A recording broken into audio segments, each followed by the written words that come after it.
Ici le Dr Paul Simard, psychologue, et bienvenue dans le Psychoctober, un défi qui consiste à faire une vidéo par jour à tous les jours du mois d'octobre.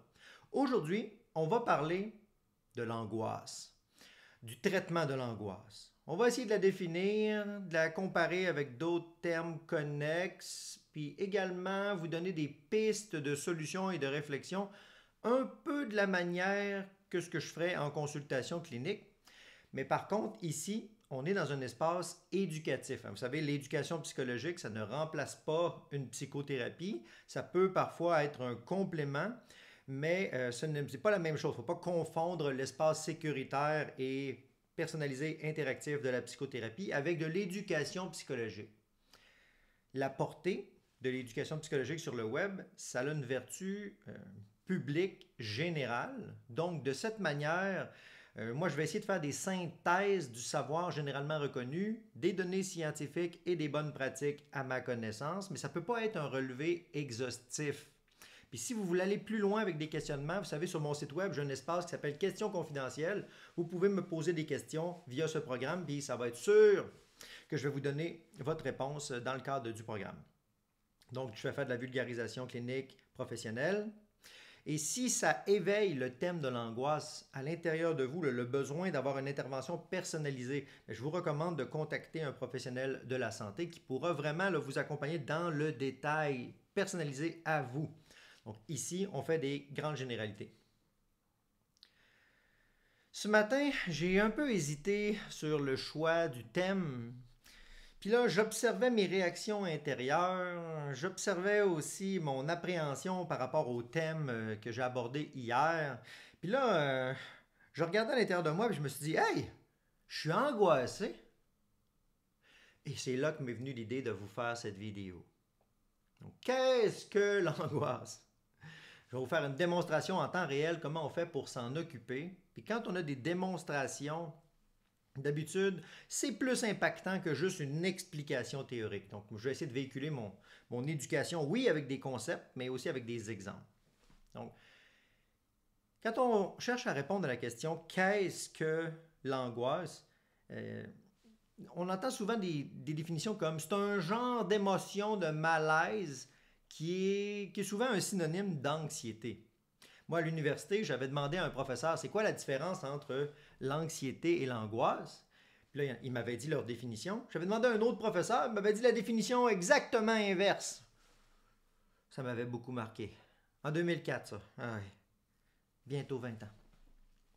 Puis là, j'avais poussé un petit peu plus loin la question pour comprendre, OK, mais c'est quoi? Aujourd'hui, avec l'évolution du domaine de la psychologie, on tend à pouvoir distinguer les deux notions. Le terme d'angoisse, il était davantage utilisé en philosophie, notamment avec les angoisses existentielles, alors que le terme anxiété, lui, il a été comme un peu entremêlé avec les recherches sur le stress.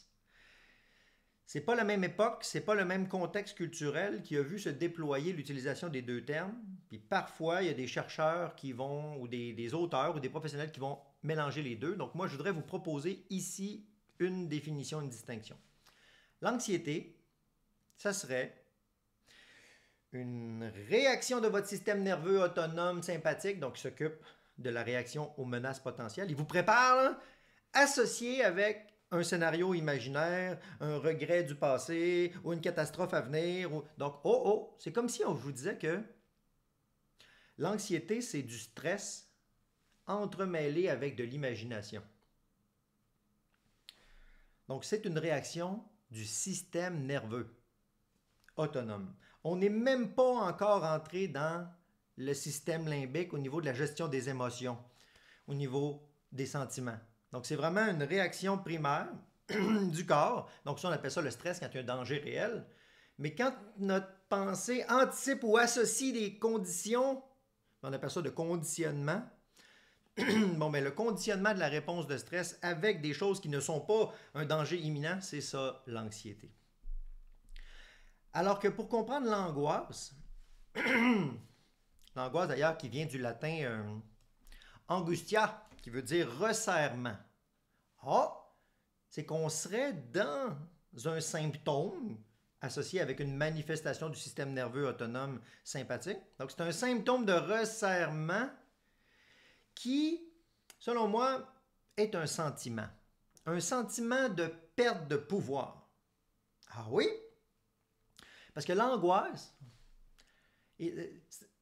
si on dit que c'est un sentiment, c'est que c'est un peu une extension du monde affectif au niveau des émotions qui sont entremêlées avec des valeurs. Donc, je vous rappelle que les émotions, ce sont des appréhensions sur des besoins physiques, puis les sentiments, ce sont des appréhensions sur des valeurs, mais qui sont inspirées de plusieurs connexions au niveau des émotions. Donc, le sentiment de perte de pouvoir lié à l'angoisse me sent impuissant. On pourrait dire que ce serait une extension de deux émotions. Donc, de manière générale, on pourrait associer la peur, donc je suis en vigilance, avec la tristesse, perte d'énergie. Fait qu'est-ce que ça fait quand on injecte de l'énergie dans une baisse, quand on injecte de la vigilance dans une baisse d'énergie, ça fait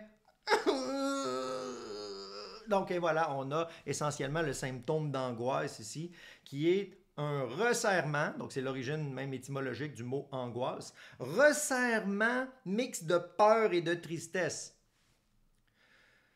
Si l'angoisse, ici, c'est un resserrement qui cherche à nous faire éprouver une douleur, une souffrance, c'est qu'à quelque part, c'est un appel à l'aide.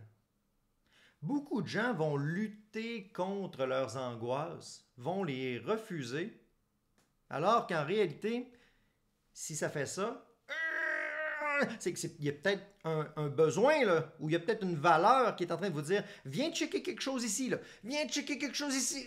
Il y a quelque chose qui ne va pas ici. » Puis là, les gens qui vont refuser leur angoisse, ils peuvent être envahis par le signal un jour, puis avoir peur, se sentir mal, de se sentir mal. Puis là, tu sais, ça crée toutes sortes de dérégulations. Puis ça, c'est ce qu'on va appeler un nœud émotionnel. Un nœud, il n'y aurait pas un autre terme pour ça? Les angoisses existentielles. Ah! Irrésolubles. Vous savez, les questions comme « Qui suis-je? » Mais qui suis-je fondamentalement? Suis-je le corps? Si on m'enlève une partie de mon corps, suis-je moi-même? Ou d'où viens-je? À quel moment commence mon identité? À quel moment j'arrête d'exister? Qu'est-ce qui advient plus tard? Donnez-moi un instant. Clac, clac, clac. Je ne sais pas pourquoi ça ne marche pas. C'est que je suis en live présentement sur TikTok également, donc je vais faire de la gestion de communauté. Donc, le nœud de l'angoisse existentielle, irrésoluble, d'où viens-je, où vais-je, c'est quelque chose qui va avoir besoin qu'on lui dépose de l'attention à l'intérieur pour le résoudre. Mais vu que ça fait mal, la majorité des gens essaient de le refuser. Comme là, moi, avoir eu besoin de faire une intervention en direct sur mon live en même temps que je tourne la caméra, ça m'a créé une tension. Je me suis dit, mais quel commentaire inadéquat de la personne. Bloqué. Quand on vit les angoisses puis qu'on peut les accueillir en temps réel, c'est comme si on plonge notre attention ou nos mains dans la souffrance. Donc, c'est sûr que ça fait mal émotionnellement, mais c'est une manière de s'en libérer très rapidement. Plus vite qu'on s'en occupe, plus vite qu'on peut le laisser partir, de manière générale. Donc, comprenez qu'il y a une distinction ici au niveau de l'anxiété et de l'angoisse, que l'angoisse est un sentiment lié à une perte de pouvoir. Donc, il va peut-être falloir essayer de fouiller à l'intérieur de l'angoisse, à l'intérieur du resserrement. Quelle est l'invitation qui est faite à reprendre du pouvoir à quelque part? Donc, ce travail-là sur le nœud de l'angoisse, de la perte de pouvoir, est très relié avec la fonction défensive de l'ego. Moi, j'aime bien dire que l'ego, ça a une double fonction, on pourrait dire. C'est que ça vient protéger l'intégrité de la personne quand je suis sur le pilote automatique. Je n'ai même pas besoin de regarder, ça le protège automatique. Puis il y a comme deux volets à l'ego. Quand je suis dans mes forces, on va dire que je suis sur mon X, donc ça fait un paquet de X qui va commencer à composer l'ego, la force de l'ego. Puis il y a aussi le fait de se pogner à travers toutes ces X-là, de se prendre comme dans un nœud, puis d'être enchevêtré, d'être pris. Ben là, on appellerait ça plutôt ben c'est ça, être en train de se pendre dans un nœud de corde, mais c'est nos vulnérabilités intérieures qui nous emprisonnent.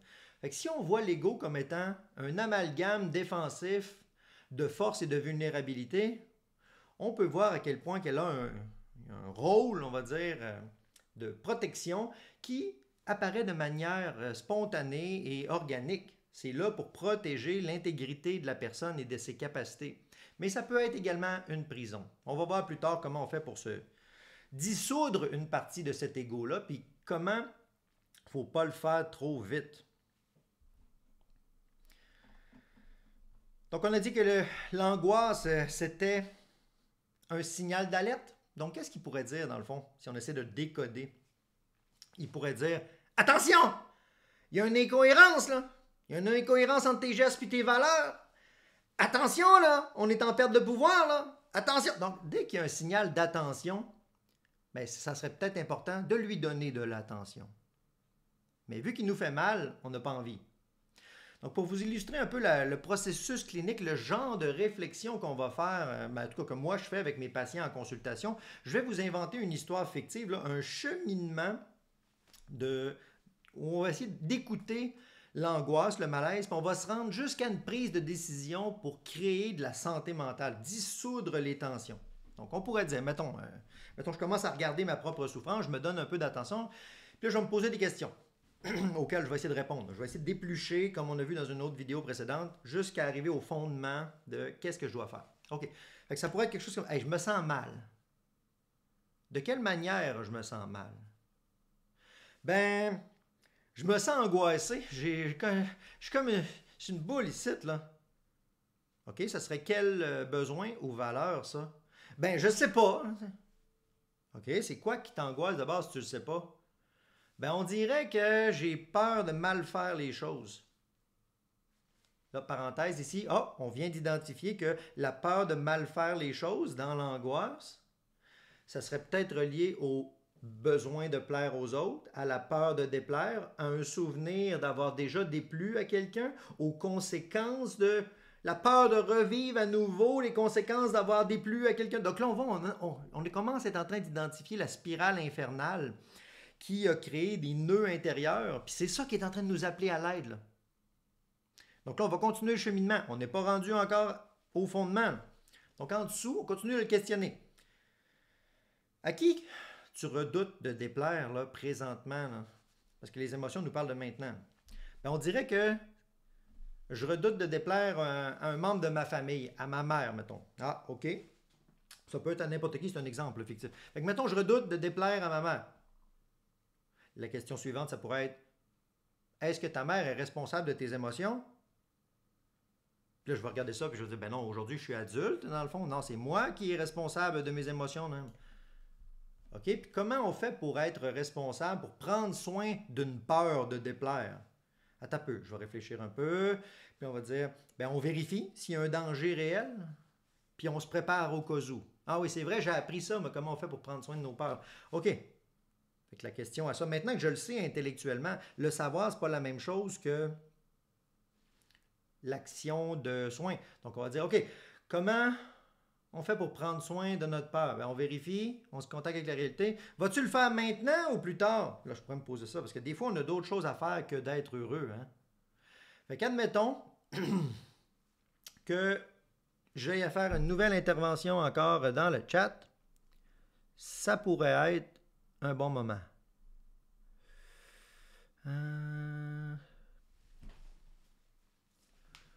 Donnez-moi un instant. Encore intervention dans le chat en temps réel.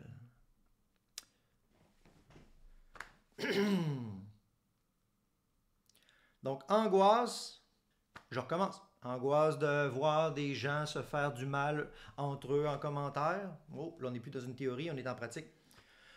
J'accueille l'angoisse. Ça me dit, fais attention à ne pas créer un espace où les gens vont se blesser alors que je suis en train d'éduquer. OK. Ça serait quoi l'action qui corrigerait ça? Ben, ça serait de limiter les commentaires de ces personnes-là. OK. Fait que dans le fond, je l'ai faite. Mise en action. Je viens de résoudre une partie de mon angoisse. C'est sûr que c'est plate pour la personne qui se fait brimer dans son élan de liberté. Mais imaginez comment le monde devient une catastrophe quand tout le monde peut déverser de manière immodérée sa souffrance et ses frustrations sur les autres, et en plus de manière semi-relatif anonyme du web, ben, il y a des gens qui vont dire des choses aux autres qu'ils n'auraient jamais dit en personne. Fait que ça crée une espèce de zone de sécurité pour eux, dans laquelle ils vont déverser beaucoup de haine et de frustration. Puis moi, je veux protéger les gens là-dedans. Donc, s'occuper de cette angoisse-là, est-ce qu'on le fait maintenant ou pas? Si vous avez des difficultés là, à le choisir, là, mettons vous avez trop de questions, ça vous dit « Oh, mais je sais pas comment prendre soin, je sais pas comment faire, je sais pas c'est quoi qui est prioritaire. » Vous pouvez vous soumettre à vous-même un faux dilemme. C'est-à-dire, veux-tu commencer par prendre une grande respiration ou réajuster ta posture? Puis là, ben, je vais faire un choix. Je vais prendre une grande respiration. Vous voyez, avec des choix limités, j'ai pu choisir, j'ai eu une impression que c'est moi qui décidais de l'action, mais en réalité, il pourrait y avoir beaucoup plus d'options. J'aurais pu boire de l'eau, j'aurais pu aller au gym, j'aurais pu décider de me relaxer, j'aurais pu me calmer les nerfs. Donc, il y a toutes sortes de manières de prendre soin de soi, mais quand on est agité, il faut trouver le plus petit dilemme en s'offrant un des deux choix que, de toute façon, que je tourne à gauche ou à droite, ça va créer de la santé. C'est sûr que c'est pas facile. Accueil de soi. Oh, là, ça revient. Ça remonte un peu à l'intérieur de moi sur l'intervention que j'ai faite tout à l'heure. Accueil. Et ici, une revivance d'angoisse, c'était un appel à l'aide qui disait « T'es sûr là, que c'était correct? Parce que il me semble que tu... » Donc, c'est pas comme une preuve, un breaker systématique qui fait que quand vous avez appliqué une action de soin, ben voilà, poum, tout est réglé, tout est beau. Non, on est dans le monde des appréhensions affectives. Ça peut prendre plusieurs jours à réguler certaines formes d'angoisse. Donc, vous n'avez pas le contrôle sur si l'angoisse est présente ou pas. Vous avez le contrôle sur, partiellement, sur est-ce que je mets en place présentement l'action juste pour ultimement obtenir une résolution de l'angoisse. Ça, vous avez un contrôle partiel. Donc, il faut apprendre, dans le fond, à l'accueillir. Puis quand ça se passe puis que ça remonte, c'est comme si ça disait « Hey, t'es sûr là? T'es sûr que les idées vérifient encore? » Donc, plus que vous allez pouvoir accueillir votre angoisse, plus vite vous allez laisser jouer son rôle rapidement. Puis ça va comme, d'une certaine manière, rééduquer votre système d'appréhension affective. Ça ne va pas croire juste une action, votre système affectif. Il va falloir le répéter souvent pour tendre à le résoudre. Un peu comme moi, les interventions que j'ai faites. Ça va me suivre encore pendant quelques minutes, mais est-ce que j'ai posé l'action juste? Je vais le réévaluer à quelques reprises. Mais ça va me permettre de pouvoir le placer après quelques temps, puis il va disparaître cette angoisse-là, parce que je vais m'en être occupé adéquatement. C'est quand on ne s'en occupe pas de l'angoisse, mettons qu'on fait de l'évitement, puis qu'on le tire à l'autre bout, ben là, ça va revenir comme un boomerang. Là, je pense que je suis correct, blablabla, blablabla. Je baisse mes défenses, même. Puis là, le boomerang, il revient. Fort! Ah! Là, je suis encore plus blessé que ce que j'étais initialement parce que j'ai essayé de faire de l'évitement de quelque chose qui m'appelait à l'aide de l'intérieur. C'est pas évident. Ça va vous demander de plonger à l'intérieur de votre souffrance. Puis ça, physiologiquement, on est programmé pour ne pas le faire. Hein? Biologiquement, on est programmé pour éviter la douleur et essayer de rechercher des sources de satisfaction. Mais ça, c'est une fonction biologique de survie. Si on veut être heureux, il va falloir qu'on mette en place d'autres genres de conditions que des conditions de survie. Donc, si l'ego a une fonction défensive, on va lui dire merci de me protéger, ego, pendant que j'étais pas là, que j'étais préoccupé. Merci, ego, d'avoir un bouclier pendant que moi je fais des choses que je voudrais faire, des objectifs qui sont importants pour moi et que je suis pas présent à moi-même. Merci, ego, de me protéger. Mais vient un jour où on peut se dire, ben voyons, c'est quoi ça, ce bouclier-là d'ego qui me protège parfois, mais qui m'entrave aussi, hein, parce que on pourrait comparer le bouclier de l'ego avec un masque adaptatif. Puis là, on est juste à un pas de la définition entre l'ego et la personnalité. Personnalité qui vient de persona en grec. Mais persona, ça veut dire masque. Un personnage, donc masque adaptatif. La personnalité, ça serait un masque d'adaptation. Donc, c'est quoi qu'il y a en dessous du masque adaptatif? Ben, c'est l'intégrité de la personne. C'est l'être présent. Puis c'est tellement fragile, cette affaire-là, que c'est protégé par l'ego par défaut. Mais arrive un jour, on est capable, à force de faire de l'écoute de soi, acceptation de la réalité, humilité, bonne connaissance de soi, bonne connaissance des frontières, savoir dire oui, savoir dire connaître nos valeurs, la trajectoire, la capacité de réguler adéquatement, vient que maintenant on peut commencer à dissoudre notre attachement à notre ego. Ça fait qu'on a de moins en moins besoin. Puis là, il sera toujours là, accessible. Puis il va d'ailleurs se représenter quand vous allez être stressé, malade, frustré, fatigué. Puis là, il se recompose lui-même une fonction défensive. Donc c'est pour ça que pour traiter l'angoisse et traiter votre ego, ça demande de revisiter de manière fréquente notre intériorité pour répondre aux besoins fondamentaux qui sont en dessous. Il faut le prendre comme un signal d'alerte quand ça ne va pas. Le détecteur d'incendie, quand il sonne, il me dérange. Mais moi, je suis très content qu'il me dérange si il me réveille en plein milieu de la nuit. Je ne vais pas enlever la batterie pour bien dormir tranquille parce que s'il a sonné pendant le milieu de la nuit, puis qu'il me réveille, c'est peut-être ça qui va me sauver la vie, moi, mon petit chien et certains objets précieux dans ma maison. Alors que si j'enlève la batterie, je vais peut-être bien dormir, je ne me ferai pas déranger, mais je vais peut-être, moi, mourir dans l'incendie, mon petit chien, ma maison. Vous comprenez la chose? C'est qu'il faut se laisser déranger par les signaux d'alerte pour trouver l'action juste puis se réguler. Mais pendant qu'on s'occupe là, de faire quelque chose qu'on aime, notre ego, il nous protège là, comme ça. C'est-tu pas formidable? Mais l'angoisse, ça serait associé, selon moi, avec une perturbation dans les défenses de l'ego qui est en train de dire on est en train de perdre le pouvoir. Même malgré nos défenses, on est en train de perdre le pouvoir. Donc, le sentiment d'impuissance où on est vigilant de la peur, mais une vigilance qui est injectée sur une blessure, peur de ne pas y arriver. Fait que ça fait comme c'est une spirale infernale qui se recroqueville en un moton resserrement, d'où le terme angoisse. C'est paradoxal hein, de penser que c'est en plongeant dans sa souffrance qu'on va pouvoir s'en libérer. Mais c'est tellement complexe comme terminologie qu'on ne peut pas l'appréhender de manière égale avec les mots. C'est la même raison pour laquelle on parle de méditation à une personne, elle va dire « c'est une niaiserie ça ».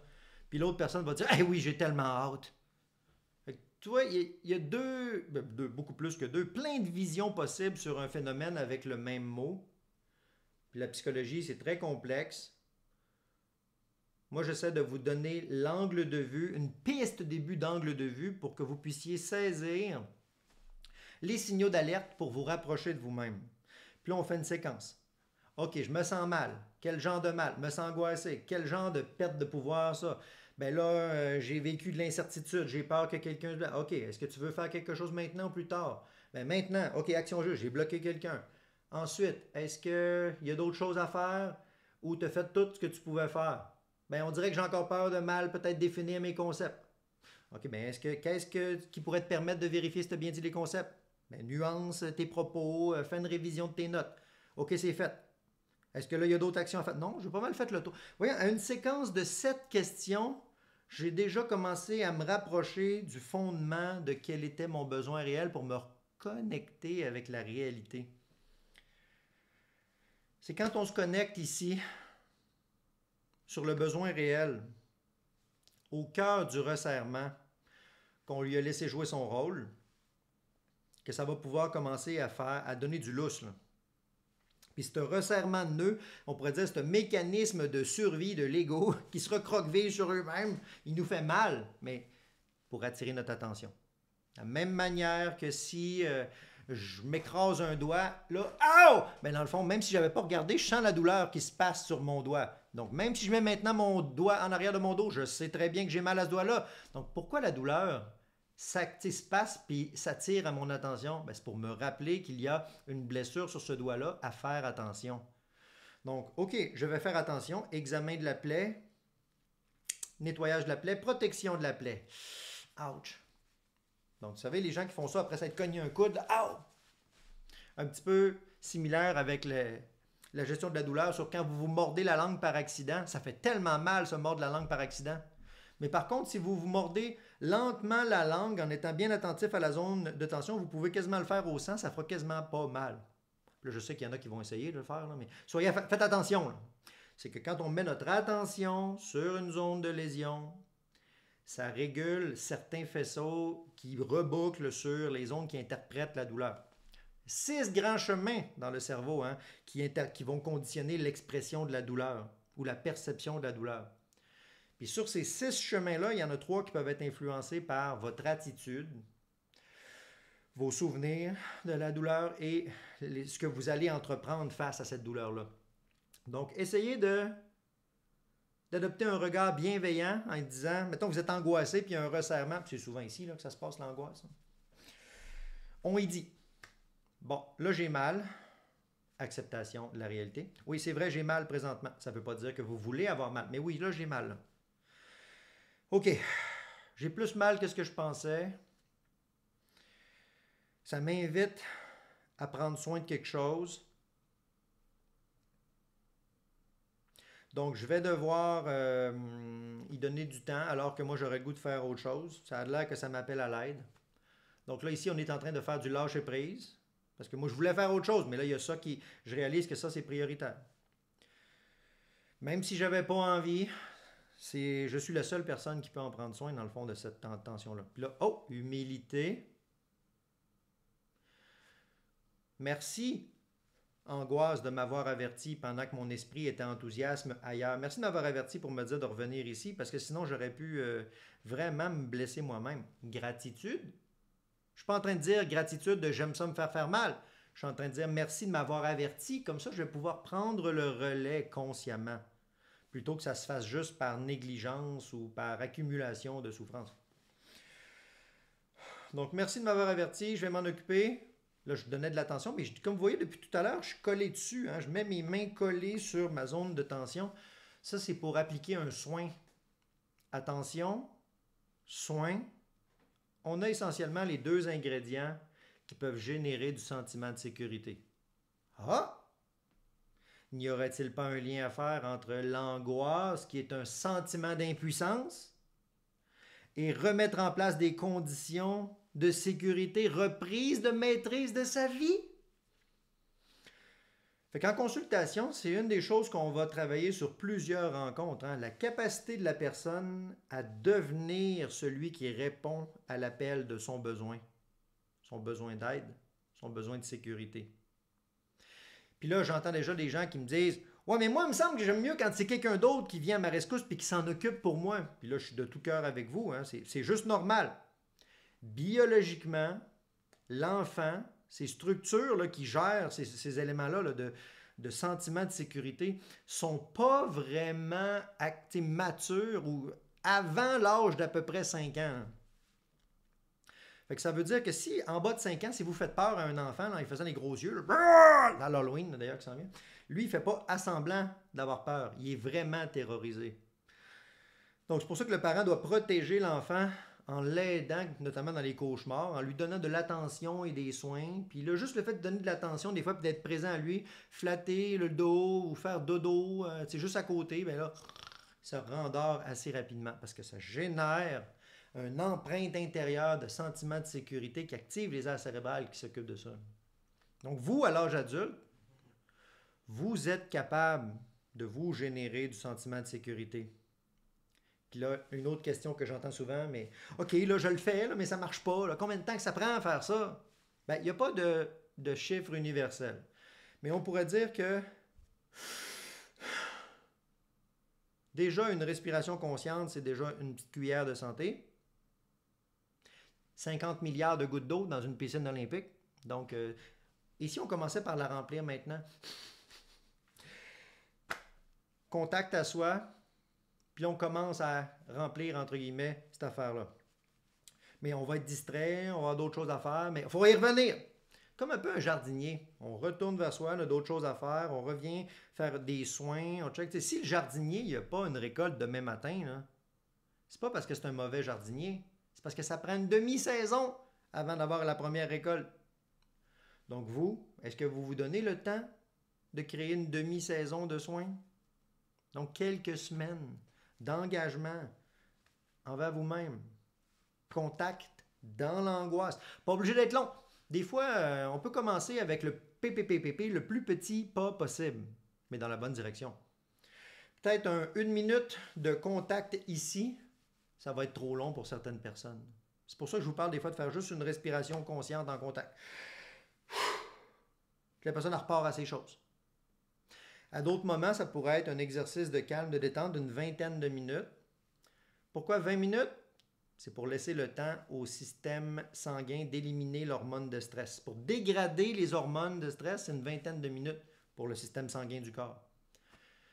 Mais j'ai lu des études qui disaient que le cheminement d'action dans le cerveau pour les réactions de stress, ça pouvait aller jusqu'à 1 heure. Donc on va se dire entre 20 minutes et 1 heure que c'est juste normal que, même si je suis activement en présence, en humilité, en gratitude, en acceptation de soi, en contact avec moi, de toute façon, c'est normal que je sois tendu pendant cette période-là. Parce qu'on est dans une phase de décélération. Puis là, ça va essayer de résister. Ça va essayer de résister. Ça va essayer de résister. Puis là, on va essayer de prouver à notre système nerveux qu'il est en sécurité. C'est comme si la tête, il faut qu'elle prouve au corps qu'il est dans un milieu qui va être adéquat pour lui. C'est comme si la tête crée un réservoir ou un enclos qui ne va pas égorger l'animal des réflexes intérieurs, mais qui va faire un enclos, un choix de vie dans lequel il va avoir tout ce qu'il faut pour être heureux. Attention, bienveillance, cadre.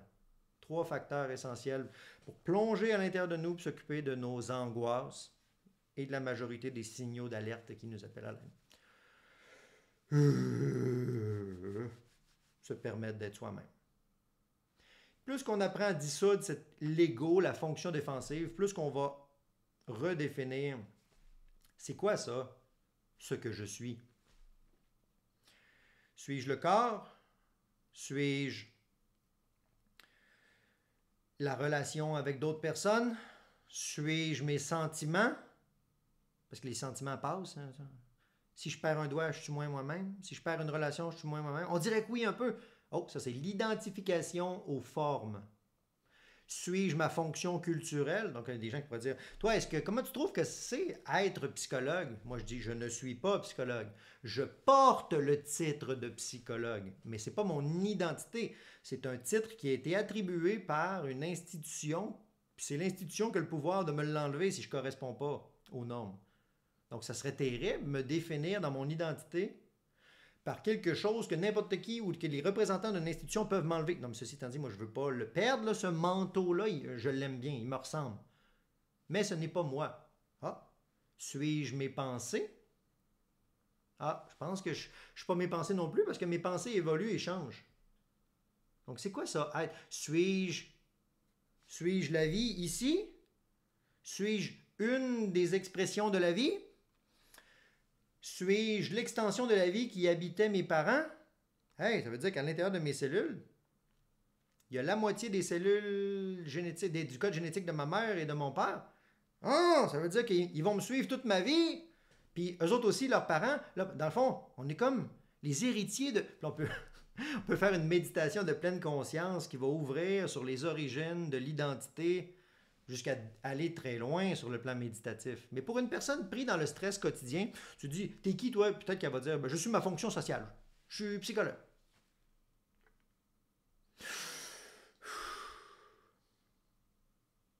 Il y a une belle petite phrase dans le livre et le film Le guerrier pacifique qui dit comme suit, le mentor, il dit à son élève à un moment donné, il dit, il est quelle heure? L'élève, il dit, il est maintenant. Qui es-tu? L'élève, il dit, je suis présent. Je trouvais ça très, très éloquent. C'est la capacité de dire, pour prendre soin des angoisses de la vie de tous les jours, il faut savoir se désidentifier des formes et des phénomènes qui arrivent. Ils arrivent dans ma vie. Oui, ils passent. Ce sont des phénomènes transitoires et temporaires. Donc, comment je pourrais ne pas m'identifier à eux, mais les vivre, les expérimenter, tirer des apprentissages, des leçons? Puis là, on apprend à être un peu plus libre intérieurement. Mais aussi sage que ça puisse avoir de l'air, on ne peut pas le garder, cet état-là. Parce que notre biologie va devenir fatigué. Donc quand je retourne dormir, ce n'est pas l'échec de ma bonne nuit d'avant. Ça demande beaucoup d'humilité. On redort, on remange, on regère son stress, on regère les maladies, on regère les douleurs, on regère les souffrances, on regère notre interaction avec les autres, on regère nos pertes, on regère... Donc se mettre à l'écoute, c'est quoi le prochain signal qui m'appelle à l'aide? Quelle est l'action juste qui se pose à travers moi pour la prochaine partie là, de ce qui se déroule? Voilà, oh, un nouveau moment présent, c'est-tu pas formidable?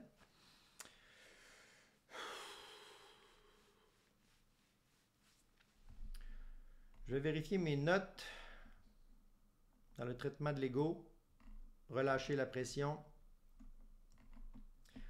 Donc, le saviez-vous que angoisse, ça venait du terme là, que je vous ai dit tout à l'heure, de angustia, qui voulait dire resserrement, étroitesse. Donc, quand ça se resserre, donnez-lui de l'attention pour commencer à défaire le nœud. J'ai un de mes amis et collègues là, qui dit que je suis un dénoueur de nœuds. Je pense que c'est un exemple ça, de ce qu'il faut faire. C'est se diriger vers le paquet de nœuds. Puis là, commencer à faire. Puis là, maintenant, en tirant sur une partie du nœud, ça fait bloup, il y a une grosse partie du nœud qui va lâcher tout d'un coup. On n'est pas obligé de faire comme le nœud gordien avec Alexandre le Grand, là, qui tranche en deux le nœud là, pour ça. Non, non, non, ça serait un peu excessif, mais peut-être que l'action, parfois, ou votre objectif est plus important que d'être heureux. Donc, ça là, on peut trancher le nœud, mais ce n'est pas sans conséquence. Donc, toute notre vie, l'être humain va se promener entre ça, entre les réflexes brusques, animal et le contact à soi-même. S'occuper de ses angoisses, ça permet de les dépasser. Donc, j'espère que vous aurez appris des choses au cours de ce défi Psychoctober. Et si vous voulez me rejoindre, j'ai mis en description le lien pour mon site web. Il y a tous mes programmes, il y a mon truc de questions confidentielles personnalisées. Si vous voulez avancer un peu plus loin certaines questions sans forcément passer par des consultations cliniques. Également, si vous voulez me rejoindre, je suis disponible pour prendre des rendez-vous avec des nouveaux clients. Donc, je reçois des clientèles adultes seulement, donc individuels, couple. Puis là, on va recommencer les groupes bientôt. Je vous envoie tous les détails par courriel et comme ça, vous êtes en mesure de voir si ça vous convient ou pas mon cadre de pratique. Donc, c'était le Dr Paul Simard, psychologue, et on se dit à demain pour le Psychoctober.